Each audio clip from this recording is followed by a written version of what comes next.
দর্শক, এখন একটু নজর রাখবো যুদ্ধের দিকে, এবং আমি এখন কথা বলবো সরাসরি ইসরায়েলে।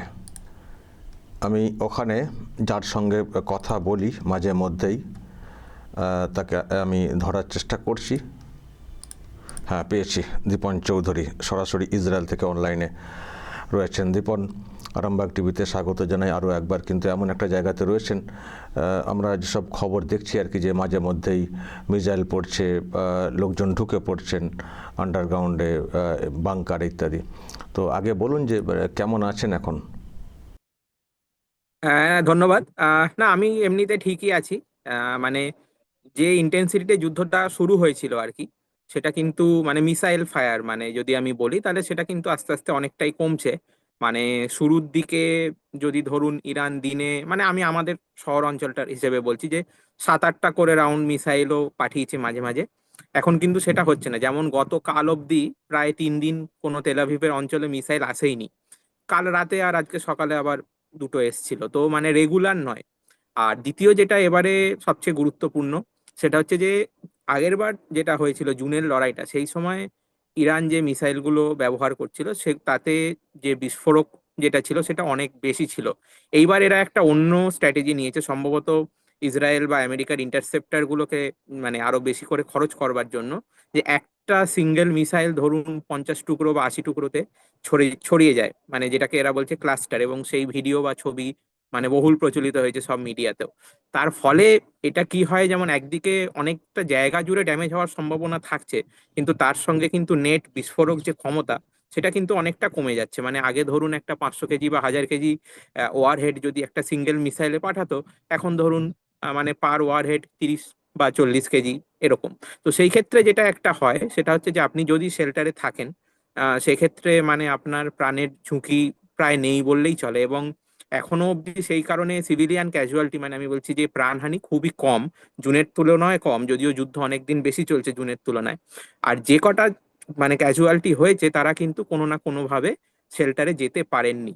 তো আমাদের মানে ওইটাই আর কি এখন যে অবস্থা, এটা আমরা দেখুন, আমরা তো সেই মানে প্রথম থেকেই আছি।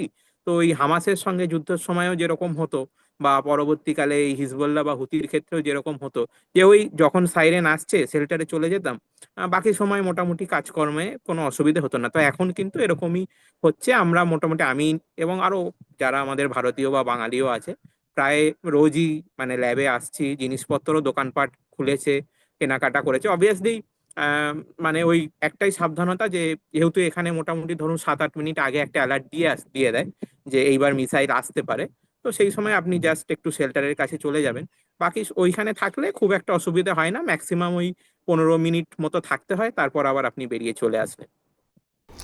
এই যে এতদিন ধরে যুদ্ধ চলছে, অনেক দেশেতেই সংকট সামনে এসছে, এখানে মার্কেট মানে জিনিসপত্রের দাম, তেলের দাম, এগুলো বাড়েনি? তেলের দামটা আমি ব্যক্তিগত ভাবে অতটা বুঝতে পারি না, কারণ আমি এখানে গাড়ি ব্যবহার করি না।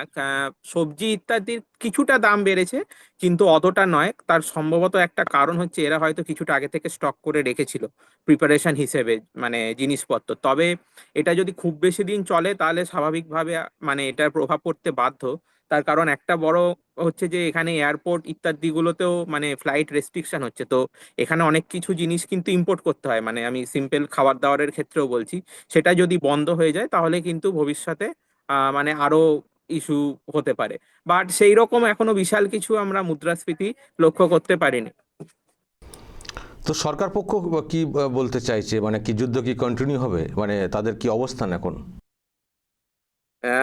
দেখুন, এখানে অ্যাকচুয়ালি মানে যেটা মেন শুরুর দিকে যেটা এরা ভেবেছিল, যে যেভাবে মানে আক্রমণ করে যেটা রেজিম চেঞ্জ বলা হচ্ছিল, অর্থাৎ যেটা ইরানের আয়াতোল্লাহ প্রশাসন সেটাকে সরিয়ে দেবে, সেটা কিন্তু এত সহজ হচ্ছে না।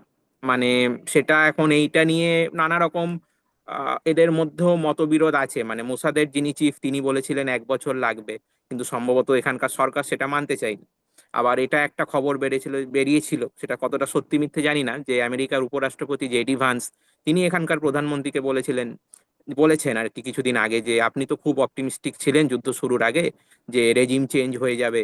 কিন্তু সেরকম তো কিছু হচ্ছে না। তবে এখানে একটা টেকনিক্যাল ব্যাপারও আমাদেরকে বুঝতে হবে, যে হারে এখন ওখানে বম্বিং হচ্ছে। তো রেজিম চেঞ্জ বলতে আলটিমেটলি যে যেরকম বিক্ষোভ আমরা জানুয়ারিতে দেখছিলাম ওখানকার সাধারণ জনতার, সেরকম হলে যদি মানে সরকার ওভারথ্রো হয়। কিন্তু এই বোম্বিং এর মাঝে কিন্তু সেটা তো কোনো মতেই সম্ভব নয়, মানে জনগণ তো বেরোবে না। এছাড়াও যেটা একটা সেটা হচ্ছে ওখানকার যারা ওই বাসিজ ইত্যাদি মানে পুলিশ ফোর্স আছে, তারা ধরুন বড় বড় শহরগুলোতে প্রত্যেক 200-300 মিটার একটা করে চেকপোস্ট বসিয়ে রেখেছে, মানে কোনো রকম যাতে জমায়েত বিক্ষোভ না হতে পারে। সেইটা কিছুটা তাদের মানে শক্তিটা দুর্বল হয়েছে, কিন্তু এখনো তাদের যা সংখ্যা আছে, মানে জনগণ বেরিয়ে সরকার ওভারথ্রো করবে এটা নয়।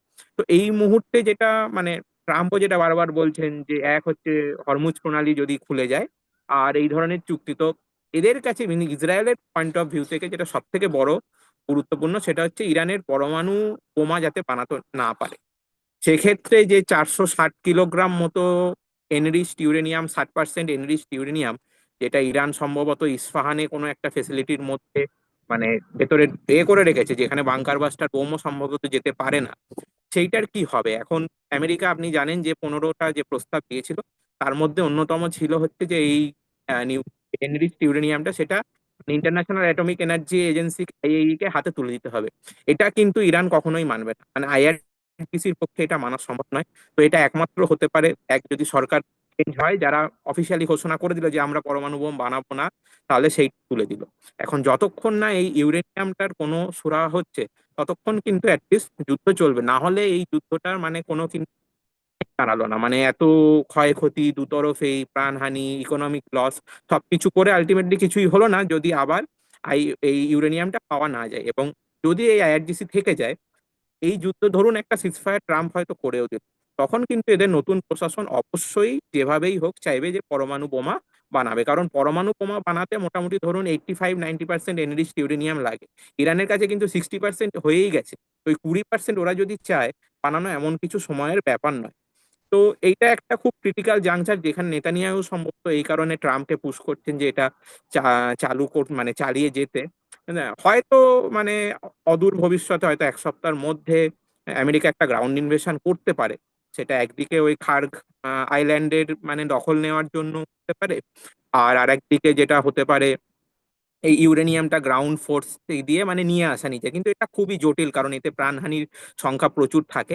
আর একটা হতে পারে যে আইআরজিসির প্রশাসন হয়তো থাকলো, কিন্তু এমন কাউকে আনা হলো যে যাদের নাম বলা হচ্ছে বিশেষ করে নেগোসিয়েশনে, এই ওদের যে স্পিকার গালিবাফ বা যিনি বিদেশ মন্ত্রী আছেন আরাকচি, তারা হয়তো মানে একটা দিল, মানে ইসরায়েলের এখন সম্ভবত টার্গেটটা এরকম যে এমন ভাবে বোম্বিং করে ইরানের অর্থনীতিটাকে এতটা দুর্বল করে দাও যে নতুন সরকার আসলে মানে সে সরকারের মেরুদণ্ড যাতে ভেঙে যায়, মানে অর্থনৈতিকভাবে একটা সংকট তৈরি হয়।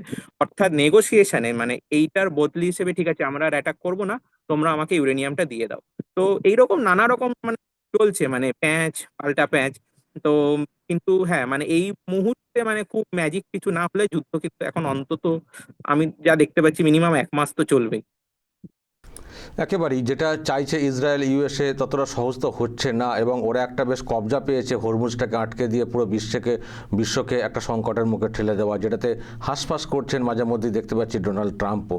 আবার এমন একটা জায়গায় চলে চলে গেছেন সেখান থেকে যে বেরিয়ে আসবেন একটা ভালো মুখ নিয়ে, সেরকমও কোনো অজুহাত বা কিছু একটা রাস্তাও বের করতে পারছেন না ট্রাম্প। আর ট্রাম্প তো ইসরায়েল প্যাক্ট আছে। আচ্ছা, ইসরায়েলের মানুষরা কি এরকম কোনো ভাবনা এসছে যে কোনোদিন হয়তো শুনবেন যে ট্রাম্প বললেন যুদ্ধ শেষ, চলো ইসরায়েল লেগেছিল মাঝখানে ফেসে গেল ইসরায়েল আমেরিকার ট্রাম্পের ভরসাতে? এরকম কি ট্রাম্পের প্রতি ভরসা কেমন এখনকার লোকেদের? না দেখুন, এইটা শুধু ইসরায়েলের মানুষের না, ইসরায়েলের সরকারও এটা নিয়ে যথেষ্ট চিন্তিত। এখানকার মিডিয়াতে আমি যেটুকু খবর পড়ছি, তাদের একটা বিশাল, বিশেষ করে প্রধানমন্ত্রীরও বা যারা এখানে এদের আর্মিরও একটা বড় চিন্তা আছে যে ট্রাম্প যদি আচমকা সিজফায়ার ঘোষণা করেন, তাহলে সেটা কতটা করবেন। মানে নেতানিয়াহু এইটা একটা মানে আলোচনা চালাচ্ছেন যে ঠিক আছে এই পয়েন্টগুলো কিন্তু আমাদের রেড লাইন, এইটা ছাড়া কিন্তু কনসেশন করা যাবে না। কিন্তু যেটা আগের বার জুনেও হয়েছিল, মানে জুনে যেটা হয়েছিল যেদিন ট্রাম্প সিজফায়ার ঘোষণা করেছিলেন, লাস্ট এদের একটা ফাইটার প্লেন তেহরানের ওপর চলে গেছিল। ট্রাম্প সেটা তখন ওই টুইট করেছিলেন বা ট্রুথ সোশ্যাল করেছিলেন যে এক্ষুনি ফিরে আসো, এটা সিজফায়ার হয়ে গেছে। তো এরকম ভাবে হুট করে কিন্তু ট্রাম্প করতেই পারেন, যদিও এই যুদ্ধটায় অনেক বেশি কোঅর্ডিনেশন আছে আমেরিকান এবং ইউএস মানে ইসরায়েলি এদের মধ্যে, কিন্তু এইটা নিয়ে একটা চিন্তা আছে। দ্বিতীয় আমি জাস্ট এই কয়েকজনের সঙ্গে কথা হচ্ছিল আমাদের, মানে ইসরায়েলি বন্ধু বান্ধব, তারাও ওই খুবই খানিকটা বিরক্তই বলবো এই ট্রাম্পের যে নানা রকম কথাবার্তা, যে আমাকে বলেছিল আয়াতোল্লাহ হব, হ্যাঁ, বা স্ট্রেট অফ হরমুজকে বলছে স্ট্রেট অফ ট্রাম্প। তো সবাই মানে এইটা নিয়ে একদিকে কিছু অংশের মানুষের মধ্যে একটা মানে আমি বলবো যে থ্যাঙ্কফুলনেস আছে, যে ঠিক আছে তাদের হয়ে তা আমেরিকা যুদ্ধ করছে বা এই ধরনের ইরানের ওপর হামলা করেছে। কিন্তু এই যে ওনার যে বিভিন্ন রকমের বক্তব্য, সেটা কিন্তু একটা মানে সময় সময় মানে একটা কমিক রিলিফ হয়ে যায়, বা সেটা নিয়ে একটা এদের মধ্যে আছে। বাট মেন যেটা শুধু মানে সাধারণ মানুষ নয়, সরকারের মধ্যে কিন্তু এটা চিন্তা আছে যে ট্রাম্প যদি আলটিমেটলি যদি ট্রাম্প সিজফায়ার ঘোষণা করেন, তাহলে সেটা কত কোন পর্যায়ে গিয়ে করবেন, মানে তাতে ইসরায়েলের কতটা লাভ হবে কতটা ক্ষতি হবে। এবং যেটা আমি আপনাকে এর আগে বললাম, যে যদি কোনো রকম ভাবে ইউরেনিয়ামটা তারা না পেতে পারে, তাহলে কিন্তু এটা একটা আমি বলবো যে স্ট্র্যাটেজিক ডিফিট আলটিমেটলি ইসরায়েল আমেরিকার। তাহলে এত যুদ্ধ করে কিন্তু কোনো লাভ কিছু হবে না। একেবারেই ট্রাম্পের কথা যেটা বলছিলেন, সত্যি ট্রাম্পের দেখি সকালে একরকম বক্তব্য, বিকেলে আর এক রকম বক্তব্য। একবার বলছেন উপহার পাঠিয়েছেন, সব আলোচনা হয়ে গেছে, পরক্ষণে শুনছি আবার বমও ফেলে দিয়েছেন। সুতরাং এর কথা নিয়ে সত্যি মানে সোশ্যাল মিডিয়াতে অনেক চর্চা হচ্ছে। আমি ওখানকার সাধারণ মানুষের যদি রিয়াকশন জানতে চাই, সাধারণ মানুষ কি চাইছেন? যুদ্ধ কন্টিনিউ হোক, নাকি ফালতু এসব ঝামেলায় না গিয়ে একটা কিছু রাস্তা বের করে, সমাধান সূত্র বের করে অ্যাটলিস্ট পিছিয়ে আসুক? সাধারণ মানুষের কি রিয়াকশন এই যুদ্ধ নিয়ে?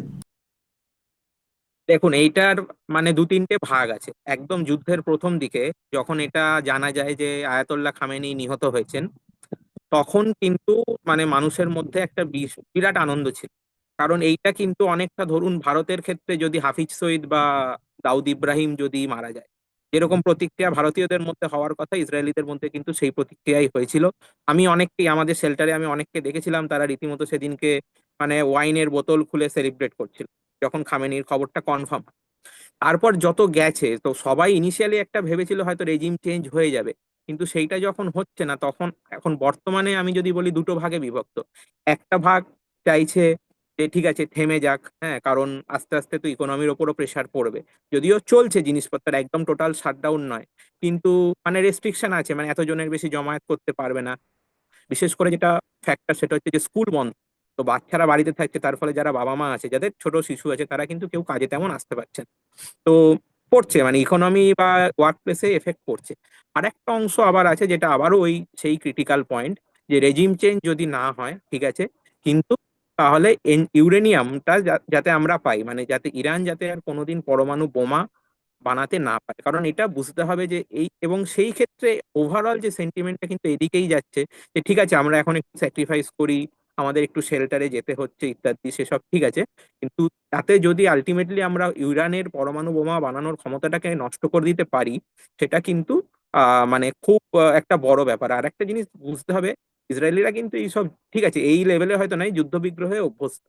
ঠিক আছে, মানে এরকম নয় যে টোটালি একদম মানে শুরু হয়ে গেছে। তো এখানকার মানুষ কিন্তু মানে এটাই এদের একটা পার্ট অফ লাইফ। তো সেটা একটা আছে, কিন্তু কিছু কিছু ক্ষেত্রে আবার বিরোধও হচ্ছে। এই মানে তেল আবিব শহরেও বিরোধ হয়েছে যে যুদ্ধ বন্ধ করো, কিছু এদের বিরোধী রাজনৈতিক দল ইত্যাদি। কিন্তু তারা এখনো অব্দি আমি বলবো তারা মেজরিটি নয়। মেজরিটি মানুষ এখনো মানে চাইছে যে ঠিক আছে ইরানের ইউরেনিয়াম ক্যাপাবিলিটি যেটা নষ্ট হয়ে যায়। আর একটা বড় যেটা ফ্যাক্টর আমার মতে, ইরানের স্ট্র্যাটেজি প্রথম থেকেই এটা হয়েছে যে যত বেশি আমরা সিভিলিয়ান এরিয়াতে টার্গেট করব, এবং তাতে যাতে প্রাণহানি হয়, এবং তাতে যাতে ইসরায়েলের উপর প্রেসার পড়ে যুদ্ধটা বন্ধ করবার। সৌভাগ্যবশত এখনো পর্যন্ত কিন্তু সেই রকম মাস ক্যাজুয়ালিটি হয়নি। নানা রকম যেখানে যা বলছে, হ্যাঁ কিছু বাড়ি ক্ষতি হচ্ছে, কেমিক্যাল ইন্ডাস্ট্রি ক্ষতি হচ্ছে, অয়েল প্ল্যান্টে পড়ছে, ঠিক আছে, কিন্তু সবচেয়ে মূল্যবান হচ্ছে মানুষের জীবন। তো যে লেভেলের মাস ক্যাজুয়ালিটি ওরা এক্সপেক্ট করেছিল বা ওরা চায়, সেটা হলে কিন্তু আলাদা একটা মানসিক চাপ জনগণের ওপর পড়তো, বা সরকারের উপরও বেশি চাপ হতো যে যুদ্ধটা বন্ধ করো। সেটা যেহেতু হচ্ছে না, তো সেই কারণে এখনো ওইটা ব্রেকিং পয়েন্টে যায়নি। তো আমি বলবো যে মানে কিছুটা দিতে বিভক্ত হলেও অধিকাংশ লোক আলটিমেটলি এটাই চাইছে যে মানে ইউরেনিয়ামটা যাতে আমরা ফিরে পেতে পারি আর কি, বা ওদের ব্যালিস্টিক মিসাইল ক্ষমতা যতটা সম্ভব নষ্ট হয়ে যায়। ওকে, বুঝতে পারছি। ভিন্ন প্রতিক্রিয়া আসছে, মানুষের নানান সব মন্তব্য আসছে। অসংখ্য ধন্যবাদ। আপনি সাবধানে থাকবেন ওখানে। এখনও তো মানে বাড়ি চলে যান বা ভারতের তরফ থেকে বলা চলে আসুন, মানে এরকম কিছু বলা হচ্ছে না তো এখন আর? না দেখুন, এইখানে যেটা এবারে করা হয়েছে সেটা হচ্ছে যে এদের তো এয়ার স্পেস পার্শিয়ালি খোলা, পুরোপুরি নয়। শুধু ইসরায়েলি এয়ারলাইনরা অপারেট করছে। তো আপনি এখান থেকে ওই পার্শ্ববর্তী ইজিপ্ট ইত্যাদি থেকে আপনি ফ্লাইট নিয়ে আসতে পারেন। আরেকটা আমাদের ভারতীয় দূতাবাস থেকে এবারে যেটা করেছে, দূতাবাস থেকে একটা মানে আপনাকে ভাড়া দিতে হবে, বাট একটা বাসের ব্যবস্থা করা হয়েছে জর্ডান পর্যন্ত। জর্ডানের এয়ারপোর্ট থেকে সেখানে বোম্বে দিল্লির ফ্লাইট আছে। তো বেশ কিছু লোক তারা ওই ভাবে এসছেন। বাট আমার এখনই আসার কোনো প্ল্যান নেই। আমার মে মাসে আসার একটা প্ল্যান ছিল, আমার কিছু কাজ ছিল। তো সেটা দেখবো কি করা যায়। বাট সম্ভবত এই এই মুহূর্তে মানে যুদ্ধের জন্য ইভাকুয়েশন যেটা আগের বারও আমরা এসেছিলাম জুনে, সেরকম কোনো সিচুয়েশন নেই। আর ম্যাক্সিমাম লোকও এবারে যাচ্ছে না, মোটামুটি এখানেই আছে তার। ওকে, সাবধানে থাকবেন। অসংখ্য ধন্যবাদ সরাসরি থাকার জন্য। ভালো থাকবেন। দর্শক শুনলেন দীপন চৌধুরী সরাসরি ইসরায়েল থেকে ছিলেন। ওখানকার কি রিয়াকশন মানুষের, বা কী অবস্থা, কি চাইছেন ওখানকার মানুষ এবং সরকারের কি অবস্থান, তার একটা ব্যাখ্যা আপনারা শুনলেন। দর্শক, যদি আপনাদের এই নিয়ে আরও কিছু বলার থাকে বলবেন, কারণ যুদ্ধটা ওদিকে হলেও এর একটা প্রভাব তো আমাদের এখানেও আসছে। ফলে আমরাও তাকিয়ে আছি যে কী হচ্ছে, কোন দিকে যাচ্ছে পরিস্থিতি, কেনই বা যুদ্ধ থামছে না। আসলে এক একটা দেশের এক এক রকমের ভাবনা আছে। ইসরায়েলের একরকম ভাবনা, যদি ইউরেনিয়াম আরও কাজটা মানে ইউরেনিয়ামের কাজটা করে যায়, যদি পরমাণু মানে বোমা বানিয়ে ফেলে ইরান, তাহলে তো বিপদ আছে, কারণ থ্রেট আছে। মানে ইরান একটা থ্রেট ইসরায়েলের কাছে। তো সেই দিকটা তারা যাতে না করতে পারে আর কি, মানে ইরান যাতে না করতে পারে সেটাকে থামানোর চেষ্টা। সেই জন্য যুদ্ধ তো হলো, কিন্তু যদি আসল কাজটাই না হয়, ওটাই যদি মানে করা না যায়, তাহলে এতদিন যুদ্ধ চালিয়ে যাওয়ার কি অর্থ হলো? ফলে এইরকম একটা অবস্থা। সুতরাং যখন নেমেছি ভালো করে ঘেঁটে তারপরে উঠবো, এরকম একটা চেষ্টা মানে ভাবনা ইসরায়েলের। আমেরিকাও সেরকমই চেয়েছিল বা সেরকম কাজেতেই মানে নামিয়েছিল ইউএসএ বলা যায়। কিন্তু এখন যদি এই অবস্থায় সরে আসা যায়, তাহলে তো বেকার হয়ে যাবে। বেকার হলে অনেক দিক দিয়ে সমস্যায় পড়তে হবে সরকার পক্ষকেও, আর ইরানও আরও দ্রুত গতিতে এগোবে তাদের কাজটাকে সম্পন্ন করার জন্য। সুতরাং এই রকম মানে মৌচাকে ঢিল মেরে তারপরে কেটে পড়লে কিন্তু মুশকিল আছে। শুধু একটা হাস্তে কিছুটা করতে হবে। তো ভাবনা ছিল যে খামেনিকে হত্যা করে দিয়েছি, তারপর রেজিম চেঞ্জ হয়ে যাবে। রেজিম চেঞ্জ হয়ে গেলে তখন নতুন যে সরকার বা শাসক আসবে তাদেরকে দিয়ে ওই কাজটাকে স্টপ করে দেওয়া যাবে। কিন্তু এখন যদি রেজিম না চেঞ্জ হয়, চেঞ্জ তো করা যাচ্ছে না এখনও। ফলে এই নিয়ে একটা দ্বিধাদ্বন্দ্ব কিন্তু তৈরি হয়েছে। ইসরায়েলের মধ্যেও তৈরি হয়েছে, ইউএসের মধ্যেও তৈরি হয়েছে। দেখছেন ট্রাম্পের নানান সব রিয়াকশন সামনে আসছে, মানে লাগতে গিয়ে ফেসে যাওয়ার মতো একটা পরিস্থিতি আর কি। আর ঠিকঠাক হোমওয়ার্ক হয়তো ছিল না, বা যেটা ভাবনাতে ছিল সেটা কার্যকর হয়নি।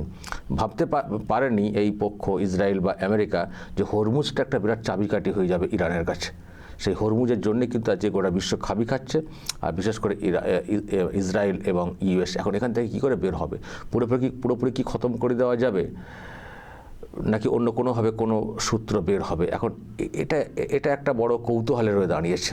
তো দেখা যাক ওখানকার মানুষের বা সরকারের রিয়াকশন। তো দর্শক আপনারা পেলেন যে ওরা চাইছে যে হ্যাস্ত কিছু একটা করতে হবে। যদি আর একটা অংশ বলছে কি হবে, হচ্ছে না যখন, সুতরাং থামিয়ে দাও।